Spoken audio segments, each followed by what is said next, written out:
C'était un meunier, donc pour accéder à son moulin, c'était un chemin creux épouvantable. Sans arrêt, il disait « Un jour, je me tuerai dans ce chemin, c'est pas possible autrement, je mourrai là, écrasé par la charrette. » Il avait dit « Si je meurs pas dans ce chemin creux, vous ferez une croix. » Et en fin de compte, il est mort dans son lit et il n'est pas mort écrasé par sa charrette. Et donc, il y a eu une croix de fête en commémoration de ça. Et à suivre, dans le bief du moulin, ses petits-enfants qui étaient tombés dedans, ils l'ont sorti, il était inconscient et tout, et ils sont partis avec l'enfant pour aller voir un médecin. Et l'enfant a repris connaissance juste au passage de la croix. Bon, ça fait partie des histoires. Alors cette croix-là, je n'ai pas d'histoire. Là, elle est au milieu de nulle part, mais à une époque, elle n'était pas au milieu de nulle part. Elle a été apparemment déplacée un petit peu, mais c'était un chemin qui allait de Carreau à Ruffiac. Voilà. Et donc, elle se trouvait le long de ce chemin. C'est une croix qui date, on va dire, fin 16e, début 17e, je pense. Mais je n'ai pas retrouvé l'histoire de cette croix. Il faudrait vraiment aller chercher loin. Déjà, là, il va me falloir plus d'une vie pour faire ce que j'ai entrepris. Mais donc là, si on va très très loin, là, il va me falloir l'éternité. J'étais en contact avec un prêtre qui a fait un travail de recensement des croix et calvaires du Finistère. Et je m'étais dit, tiens, un jour, voilà, si j'ai la possibilité, je continuerai bien sur ce chemin-là, de travail de recensement. Donc j'ai eu l'idée, non pas de partir sur un bouquin, mais de travailler à partir des outils qu'on a aujourd'hui. Un site internet participatif. Dans signalement, donc j'ai 61 croix d'arrivée là. À quoi ça sert ? C'est tout simplement une identité. Pourquoi on collecte les histoires ? Pourquoi on collecte les chansons ? Ça fait partie du collectage, de la mémoire, tout simplement. La mémoire des gens. C'est aussi le respect des gens qui ont conçu, qui ont travaillé, qui ont sculpté, voilà. Alors, monsieur Floch. Donc ma profession, c'était tailleur de pierre, sculpteur pendant 30 et quelques années. J'ai découvert le patrimoine par ce biais. J'en suis vraiment tombé amoureux. C'est ici qui part de Ruffiac, donc c'est par ici. Donc en fait, moi j'en ai trouvé 32. Hein. Et donc aujourd'hui, je cause de ces monuments, je cours après eux, je les recense, je les géolocalise, je les prends en photo, je les décris. C'est sûr que c'est avant tout un signe religieux, mais c'est aussi l'histoire des villages, l'histoire des familles. Et ça, c'est vraiment passionnant. Là-bas. Là voilà. Ah oui, c'est une belle croix. Il n'y a pas une commune où je ne trouve pas une personne passionnée par le patrimoine en général et les croix en particulier. Apparemment, c'est une vierge et l'enfant. On voit le bébé dans les bras de la vierge.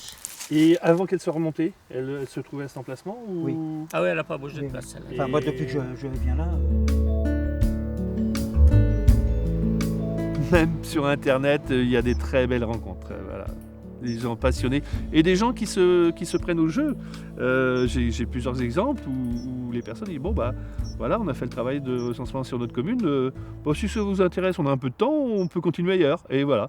Et j'ai des exemples où des gens me ramènent un travail extraordinaire, me font même un travail de fond, recherchent les croix disparues avec des implantations sur plan, sur des cadastres anciens. De trésors sous les croix, mais ça, il y en a plein. Il y a des histoires, mais aussi les gens qui grattaient. L'histoire était arrivée dans les oreilles des gens, il y a un trésor sous cette croix. Et donc, dès qu'il y avait un moment de la nuit, pof, on allait gratter. Ici, c'est illisible.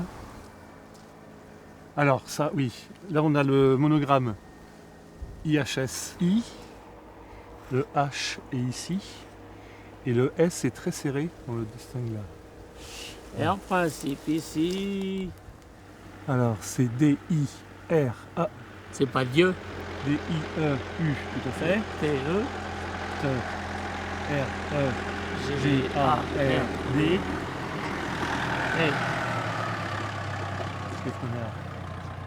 Vous cherchez peut-être ce qui est marqué dessus ? C'est Dieu te regarde et tu ne le sais pas. Dieu te regarde pécheur, mais tu ne le penses pas. Pense pas, ouais. Des fois, ça demande du temps. Ah, mais je suis entièrement d'accord.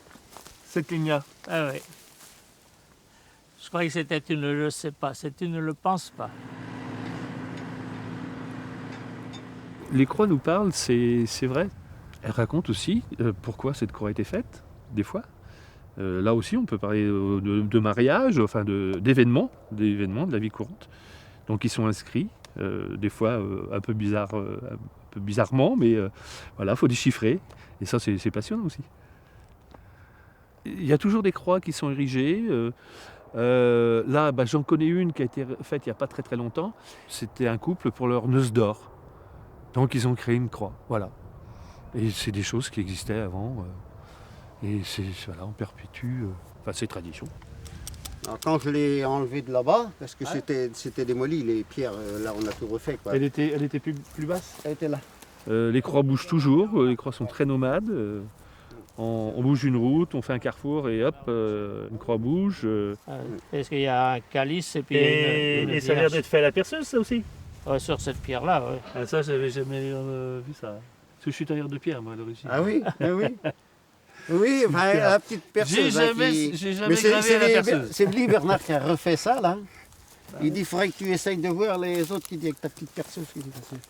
Mais il faut faire attention, c'est pas évident. Il faut aller tout doucement. Bon, c'est compliqué, là. Je décris, mais je fais un état sanitaire du monument. Ce qui fait que des fois, avec les associations, ça fonctionne bien. Ça rebooste les énergies et les gars, ils se retroussent les manches et ils restaurent ou ils entretiennent. Et j'ai plein d'exemples depuis que je fais ça, où les gens se mobilisent pour restaurer. C'est vraiment super. Hein. Ils commencent à redresser certaines croix qui sont un peu couchées sur les talus ou complètement enfouies sous les ronces. Et des fois des belles découvertes sur Saint-Servant aussi. Donc une croix qui était complètement enfouie sous les ronces, une très belle croix, si mes souvenirs c'est 15e. Voilà, donc elle a été dégagée. Il y avait quelques photos anciennes, donc ils se sont inspirés de ces photos pour remonter le soubassement tel qu'il pouvait être à l'époque. Ils ont fait un super boulot. Énormément de personnes savaient qu'il y avait quelque chose là-dessous, enfin que c'était une croix, mais bon, ça bougeait pas. Et puis ça a bougé. Et tant mieux. Tant mieux. C'est aussi mon rôle par rapport au métier que j'ai exercé pendant 30 ans, ou un peu plus, en tant que restaurateur, c'est de tout faire pour préserver ce patrimoine, qui est très fragile en plus, mais qui est un des moins coûteux à restaurer, quand on regarde bien.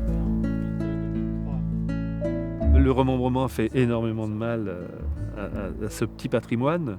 On a tout bousculé, les haies, mais pas que les haies, les croix aussi. Ce qui est un peu dommage. Je pense que le remembrement a fait autant de dégâts que la Révolution sur ces monuments. Et puis, c'est quand même une représentation aussi de la sculpture et des sculpteurs en Bretagne, mine de rien. Et il y a vraiment eu des ateliers de sculpture formidables en Bretagne. Donc voilà, il y a tout ça à redécouvrir, je dirais. On ressent dans la sculpture une âme, il y a quelque chose qui passe. Les croix nous parlent, c'est vrai. Mine de rien sur celle-ci, vous regardez, c'est une croix. Si vous attardez, vous allez voir des petits trous. Ils ont une signification. Ça représente les 5 plaies du Christ. Et là, quand on regarde bien, on trouve l'outil du tailleur de pierre, ici. Mais il faut bien regarder. Sur plein de croix, c'est comme ça, quoi. Et les inscriptions, c'est fabuleux, c'est pareil. On pourrait passer des heures à parler des inscriptions, comment elles seront faites, enfin bref. Il y a plein de choses à découvrir sur ces monuments.